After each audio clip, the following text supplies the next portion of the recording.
Mhuri yeZimbabwe muri rudadiso, nhasi rarimwe zuva. Honguka nhasi uno tangoti timbobata-bata nhau yevatungamiri venyika vasina kudzidza, avo vanotitungamirira asi fundo yavo iri shomanene. Rangu zita ndinonzi Andrew Deshamba. Makadiko Mandlovu? Ndinofara Shumba, makadi zvenyu? Aiwa, tinodakara isu. Asiyalibingelela Mwili yeZimbabwe kuhlangana nje namhlanje anjalo kolunye uhlelo amalanga eqhubeka esiya phambili. Namhlanje ke sithe sike sibuye lengxoxo nje mayelana ngabakhokheli abelizwe abangafundanga, abakhokhelayo abantu kodwa imfundo yabo inciphile kancinyane. Tirikuedza kutaura, hatisi kusvoora nhaika mutibatisise ipapo, asi tatoda kungoedza kutaura ndechekuti manga muchizviziva here kuti kune vamwe vanotungamira nyika asi fundo vasina zvachose. Asichothozi alisibambeka kahle khonapho, kodwa ke sifuna nje ukubana libe kwazi ukuthi abakhona abanye abakhokhelayo ilizwe, abakhokhelayo amazwe achiyachiyeneyo kodwa bengela mfundo. Saka tiri kukupai top 10 yatawanawo yedu, tichingokutaurai kuti ndiani akadzidza ndiani asina kudzidza, asi tikunangana nevasina kudzidza. Asabe silinikeza ke i-top 10 singathi bottom 10 eyabantu abangafundanga kodwa bekhokhela amazwe achiyachiyeneyo. Ngakho ke sikhangela iAfrika yonke jikelele. Asengwazese musakangana usubscribe ku Drumas Media. Drumas Media, taking you to another level.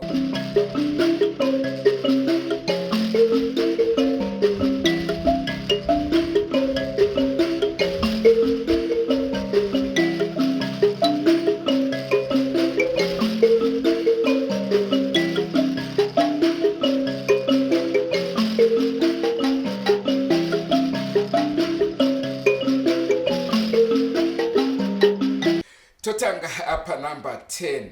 Tiri kunyika yeAlgeria uko kuna president vanonzi Abdulaziz Bouteflika weku Algeria. Ndiye ari pa number 10.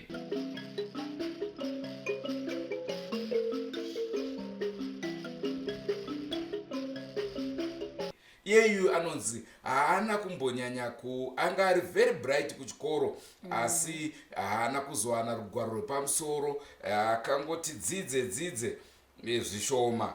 Akaenda kuhigh school asi akakurumidza kudropa nekuda kwehondo dzematongerwo enyika. Saka kana munhu aenda kuhigh school asina kuzonyora, zvinotoreva kuti haana high school qualification, asi akaita primary school education yake, but ndiye akazova president weAlgeria. Njengokukhuluma kukaShumba ke siku number 10 khonapho silo Thong Abdelaziz Bouteflika weAlgeria nguye ke oku number 10. Abdelaziz wangikhona lo kuthiwa yena akahambanga e-high school, ngakho ke nxa sikhangele abantu abasikhokhelayo sebesikhangelela ukuthi umuntu ebe ephezulu ekwamanye amazinga kwezemfundo, kodwa ke kuthiwa yena waphelela ku-high school ngenxa yezimpi ezishiyatshiyeneyo ezazivuka elizweni ezombusazwe. Ndoziva kuti vazhinji nekuzoko kusadzidza kwangu vakutoti asi Shumba makufunga kuita president here. Aiwa, pakaipa munogona kuti ngoita president because avaka uyu weAlgeria it seems akangozoita president. National intelligence amene kuti zvakafamba sei papa zvinogona kutoitika Shumba. Asi ndo pamwe pamunozoona pachi ndaitomboita nharo inini kuti kweiwo ma-MP chaiyo tisati taenda kuma-president ma-MP dai paipa panosarudzwa vanotungamira vanhu pachitorwa ma-qualifications, nekuti nyaya yekuti munhu uyu anga ari mukorokoza ongonzi chimirira vanhu chii chaanonyatsoziva, anenge achizivei, asi ane mari yekutenga vanhu kuti vakwanise kunge vachiita sei, vachimuvhotera aende pachigaro chitungamirawe. Zvinhu zvobva zvayaminyama. Tisingaendi kure ana chief Shumba vanenge vadzidza kusvika papi ana chief zvekuti vangatungamirira zveuchifika zvinhu zvinoteera dzinza. notonzi ningi uyo akafa ningi ndiye akuenda pa. Ndosaka muchiona machifi kana achitonga anenge aine makurukota kuedza kubatsirana kuti vaongorore nhau, vaise musoro pamwe chete, vakwanise kuona kuti apa pangafambiswa sei. Ndosaka mamwewo madecisions achizove questionable, but ini ndoona hangu machief achishanda basa ravo nemazvo, nekuti haisi nyore kunge uchitungamirira mumba mako chaimo chaimo mune vana kana 3-4 tangonzi mudhara havaite. Saka unotadza kutungamira vanhu 3 ko paunozotungamira nharaunda ine vanhu vanosvika kuma 1000 ma1. Ndosaka muchizoona even kuvatungamiri venyika tisingabvumirani, vamwe vachivhotera vamwe vachivhotera, pfungwa dzinotosiyana nemaonero atinenge tichiita neutungamiri hwavo. Kunzima ke muli yeZimbabwe iyo ke ingxoxo esikhulumayo leyo ukuthi kuyayenza yini ukuthi umuntu ebe ekhokhela abantu kodwa engafundanga. Sikhangela ke o-MP, singananzelela o-MP abaningi esilabo even khona phela izweni lethu leZimbabwe, even kwezinye indawo ezishiyashiyeneyo, asingakhangela esingathi singabaqamba sibaqambe sibili sithi laba bafunda okuzwayo baqeqetsha sibili abalutshwane bayabaleka. Nxa sikhangela njalo ochief ushumba uthi yena kodwa okwabo chief kuchiyene ngoba okwabo chief kuhamba ngokuba indlalifa kuchiyelwana. Kodwa ke anxa sikhangele ochief bakhona labo futhi nxa bekhokhela nxa besenza indaba ababezenza bancediswa ngabanye abantu, okutshengisela nje ukuthi okunye kuyabe kuvele kudalwe umuntu evele elakho. Machifa avoterwe whether unomuda kana umude dzinza rake, asi vakuzobirana pachidzinza kuti uyu anoti ndini janara rangu rekuve chief, vamwe vachiurayana kuti rikasike rasvika. Rakadzaitende mberi nechirongwa taapa panamba 9. Panamba 9 tina anonzi Isaias Afwerki wekuEritrea.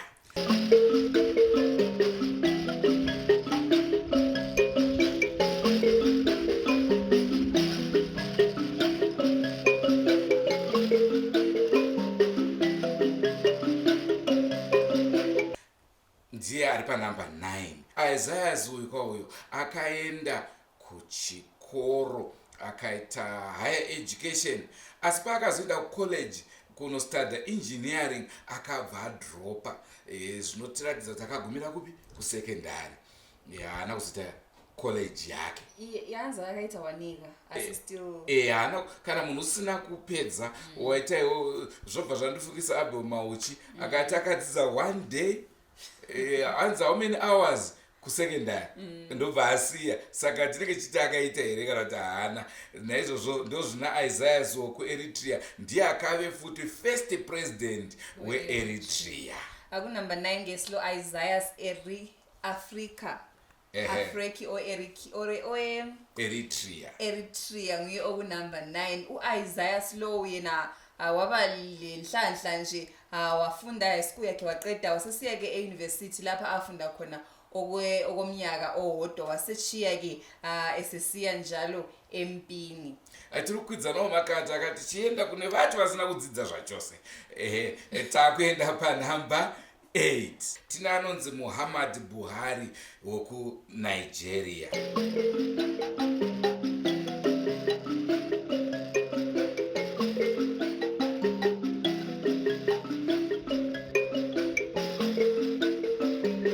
Muhammad Buhari anonzi akadzidza primary yake zvakanaka, akaita secondary education, asi haana kuzoita any other qualification iri beyond that. Akabva agumira ipapo. Naizvozvo kandiyewo vamwe vasina kudzidza akagumira form 4 akutotungamira nyika. Ropa iri zvinenge zviri mudzinza nai. Ukazozvitsvaga futi unoona kuti dzinza rekwavo ndo zvaingori zviripo.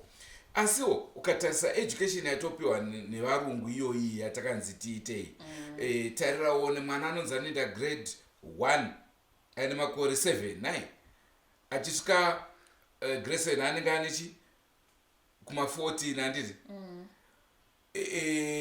Paunopedza O level yako wane 18 years, makore ari kufamba, wobva wati form 5 form 6 wamu 20 years. nditika wobva wati wakutanga first degree wane makore mangani kuti uzonzi waadoctor wakuma 30-40 iwo varungu vachiti life begins at 40 iwo ndopauri kumirira kudzidza wakutangawo kuti ndakutsvaga basa iri kutotanga kunzima mhuri yezimbabwe. Kunumber 8 ke silo Mohammed Buhati owaba ke ngumkhokheli weNigeria. Ayena laye wagcina kuform 4 akafundanga okuya ngaphi, akodwa ke siyamthola ke esekhokhela ilizwe. Asazi uform 4 yena lo khaya ngani kukhona nxa umuntu engafika form 4 then it means maybe usekwanisa ukuthi ecabange to an extent yokuthi ekhokhele ilizwe.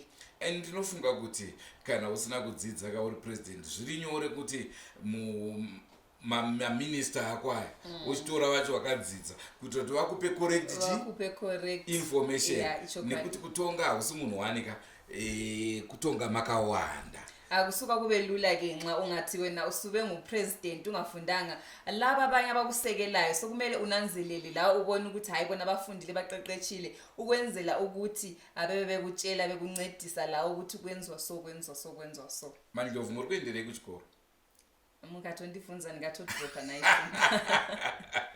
rakati dzike naro ladha kukwira yakati kudzika kukwira aiwa tikudzika tikubva kunumber 10 ka kunumber 10 saka tiri kudzika kuenda kunumber 1 alright zvatiri kuita izvozvo takuenda panumber 7 tina mukoma Paul Kagame.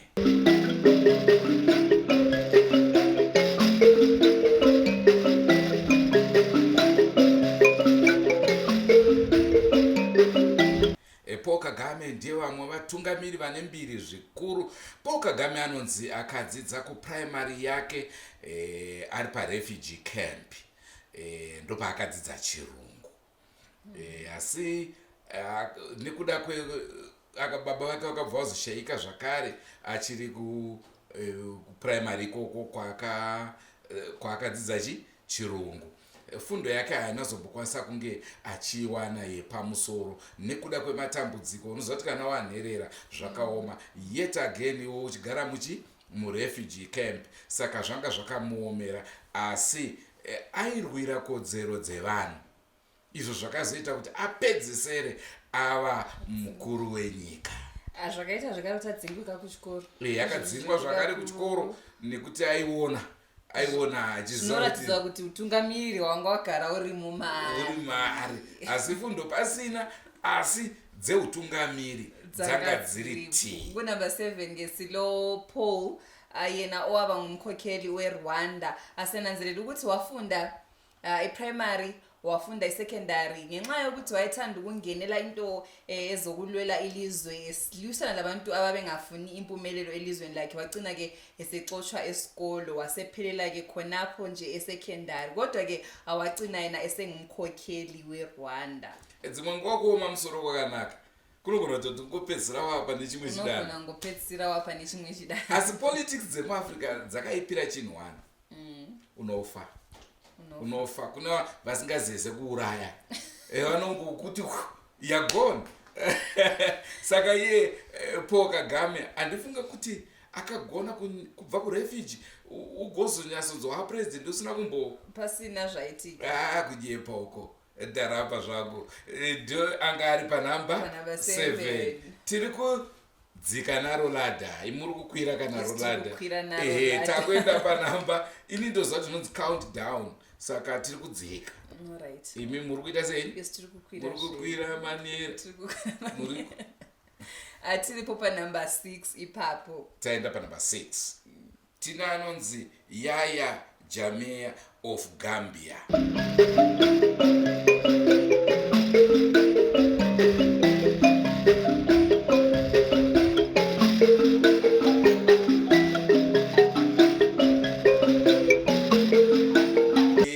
Kune vakuru ava vakaenda kuprimary, vakaenda kusecondary, vakagozoendawo zvakare vakaita certificate yeurairidzi, certificate of education, vakave murairidzi, asi tingati kusimba kwavo kwakave muchiuto.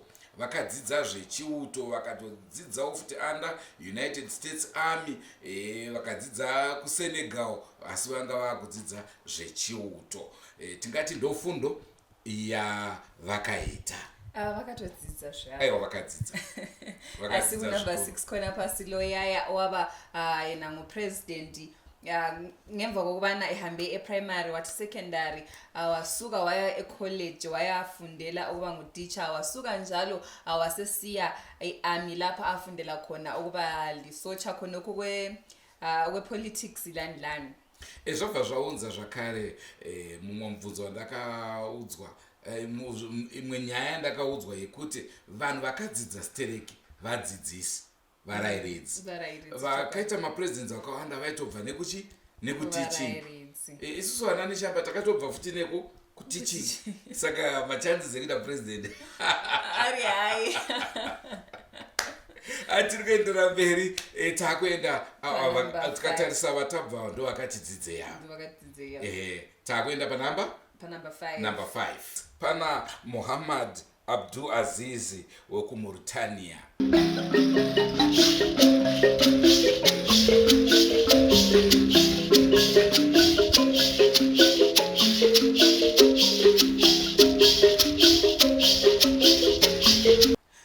Vakuru ava vakadzidza primary yavo asi havana kukwanisa kuzoita secondary education nekuda kwezvematongerwo enyika. Tingati simba ravo guru ranga riri munhau dzechiuto, vakatrena vakaita zvakasiyana siyana varimo muchiuto, asi nyangwe zvazvo vakashandira nyika yavo nemwoyo wese, vakashinga vasingarari vachirwadziwa kuti vana vavo vagare zvakanaka.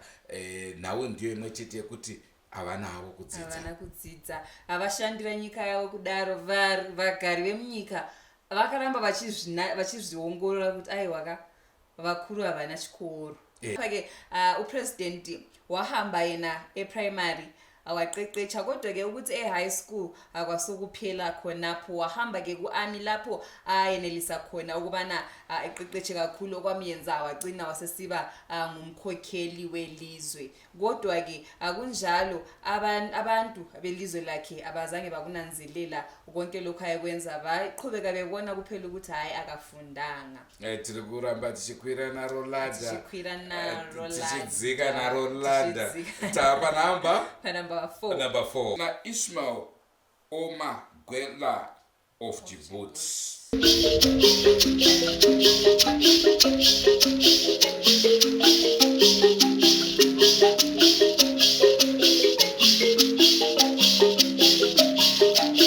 Iyeyu zvakare munhu ari kunzi akangoita fundo dzeIslamic, ndobva azoita azowana dzimwe nyembe kuchipurisa, asi ndemumwe akangogumirawo kusecondary education, haana kure kwaakazoenda akagopedzisira ava president. Akangonyukawo imomo mukati mereligion, abvaenda kuchipurisa, yakasimba, wasukira ke khonapo ke kureligion yamamuslims yayiqinile nje, wasesuka akahambanga esikolo okuya ngaphi, waphela esecondary, kodwa ke wanyuka esengumkhokheli weDjibouti. Takuenda panamba 3, uyezve tiri padyo zvikuru nekumusha. Tiri paSouth Africa, kune vakuru vanonzi Jacob Zuma.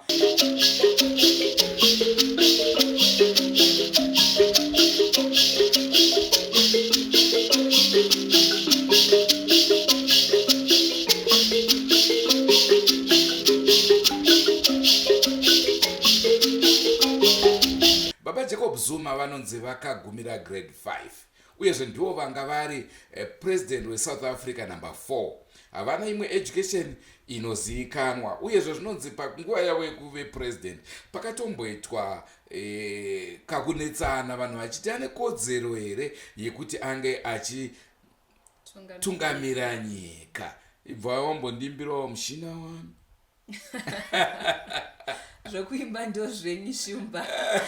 Kunumber 3 yesilo Jacob Zuma weSouth Africa, okuthiwa yena waphelela ku grade 5 akula ezinye imfundo zakhe ezabhalwayo ezazakalayo angakho ke elizweni leSouth Africa kwaba lesikhathi sokubana basebedonselana bekhuluma besithi uyafanela yini ukuba ebe ekhokhela ilizwe ngoba imfundo yakhe wayengela mfundo kodwa ke nxa ukukhokhela kuvele busegazini singakuthini wakhokhela iSouth Africa ngesikhathi sakhe sakathi nothi isoso fundo ayinabasa kaMandlovu fundo ayinabasa nekuthi isoso pautungamiri wavazuma ipapo taingoenda tinohodha zvinhu kuSouth Africa tinotora zvinhu ikoko nyika yavo ichingoita sei ichingofamba wedha yange iri paauto-cruise kana kuti chii asi zvanga zvichingofaya liqiniso regai tikwidze naro ladha takusvika pamusoro paro manje takuenda panamba 2 tiri mudhuze nekumusha tiri paDRC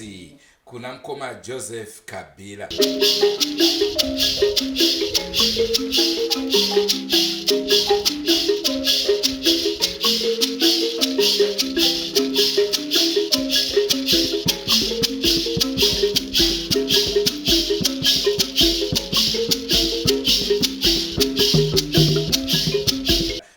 vatingati vakatanga kuita president vaine 35 years ndopa vakatanga but over 40 years vachitungamira nyika yeDRC education yavo vakabhila hanzi vakagumira kusekendari ndizvo kusekendari havana zvimwe zvavakazoita although vakazomboita macertificate but mune zvechiuto kunyanya kusara kune zvokutotiwo taita zvimwe izvozvo zvisina chekuita nechiuto kwete havana mukoma Joseph Kabila shumba makagumira level repi mimi rechi rekudzidza ndakagumira level rerudo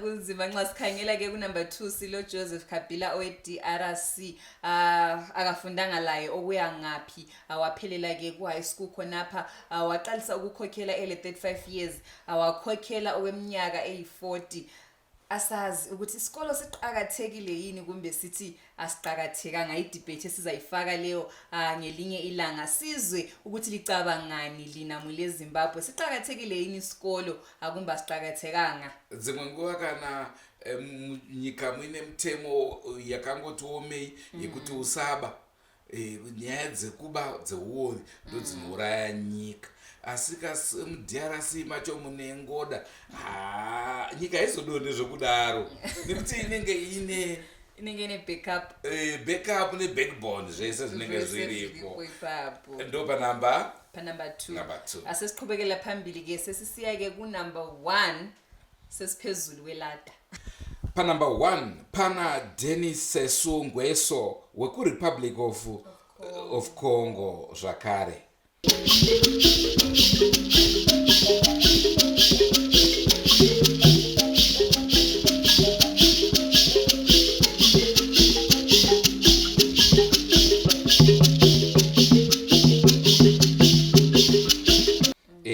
iyeyuyu ari kunziwo zvakare akadzidza asi uyu anenge akatidzidze zviri nani nekuti akadzidzira udzidzisi urayiridzi asi ukavatarisa mapresident ese wayatataura nezvavo training yavo huru iri muchiuto ndo highest qualification yavo nekuti haungoiteka kungoita president usingatombo hanzi kana usinotombojamba bhodha reZimbabwe uchienda kuMozambique haukwanisi kuita president wenyika zvakaoma pakaipa kunumber 1 sikhangela ukuthi nxa sikhangela overall asesinanzelela ukuthi abaningi bakhona i-training yabo isukela ke ku-army yikho lapho kule training yabantu abaningi abasuka basebesiba ngo-president hadzi president Mnangagwa wakajamba kairi kabhodha saka vanodizira kuti president pekutanga vakatiza vaenda kunorwira nyika nai pechipiri vanga vakutiza vaMugabe vakarijamba futi Ndiro chirongwa chatakati nacho kuzuva ranhasi mhuri yezimbabwe. Ilo-ke uhlelo kade siliphathele lona mhuri yezimbabwe namhlanje. Tangoitawo kuti muzvizive kuti aiwa kana muchiona munhu achitungamira nyika musangofungidzira kuti ndo vakadzidza vacho. Ku-comment section ngicela-ke libhale ukuthi lina lagcina akulevu ipi yemfundo. Sekutaura kwenyu futi vanhu ka sekutaura kwedu motiregerera mapronunciation emamwe mazita toziva kuti pronunciation dzacho dzinosiyana njengokuzwa kwenu lisixoleleke akulala phathe skills akhona kuyatholakala sokuchena ukuthi wafunda ngani Mandlovu mati vanhu vanyore chii mucomment section ngavanyore kuti vakaguma palevel iwe urifati vongonyora kuti ndakaguma grade 5 asi izvezvi ndikuita zvakati ndopanoda kutaura ipapa tinowana vanhu vese vakadzidza hapana asina degree ipapo vanhu havataure chokwadi aiwa kakubatsirawo mumwe asina chikoro kuti aiwa chikoro achisiri icho chinoita kuti munhu aite successful in life. Mumwe Jacob Zuma akagumira grade 5 asi akatungamirira South Africa. Saka iwe wenyora kuti wakaguma palevel ripi otiudza kuti apari zvino uri kuita nezvii. I remember mugore randakaenda kuSouth Africa ka ndakatombokungura kuti ndaita hangu kana mahobho chaiye chibhanzi chehobo chakadzikama ende kana uine 5,000 rands aiwaka uri mambo uya nayo 5,000 rands kuZimbabwe unenge uri mbinga inoperera paWhite House pakaipa ndochirongwa chatakati nacho ngatisakanei mune zvimwe zvirongwa tangoti kamumborodza pfungwa muzive kuti zvakadai zviriko tichakuunzirai zvakare kune vakadzidza vacho the most educated presidents tichakuudzirai munzwe kuti tinoshayikawo here ipapo tinoshaya tingamboshayikwe tingamboshayikwe tina masterminds njengansuku zonke mhuri yeZimbabwe siyalikhuthaza-ke ukubana lisubscribe to YouTube channel yethu Drumas Media. Drumas Media taking you to another level. Kubva kwandirendu neshamba Tadiwa nashe kutama. Goodbye my friends. Goodbye my friends. Wakamboonana tichazoonana nerimwe zuva hama dzangu. Goodbye my friends. Goodbye my friends. Wakamboonana tichazoonana nerimwe zuva hama dzangu. Ini ndokwenda kubasa kwangu. Iwe makiwe mkaranga.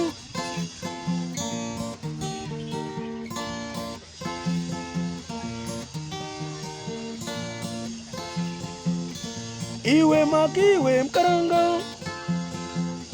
Iwe makiwe mkaranga.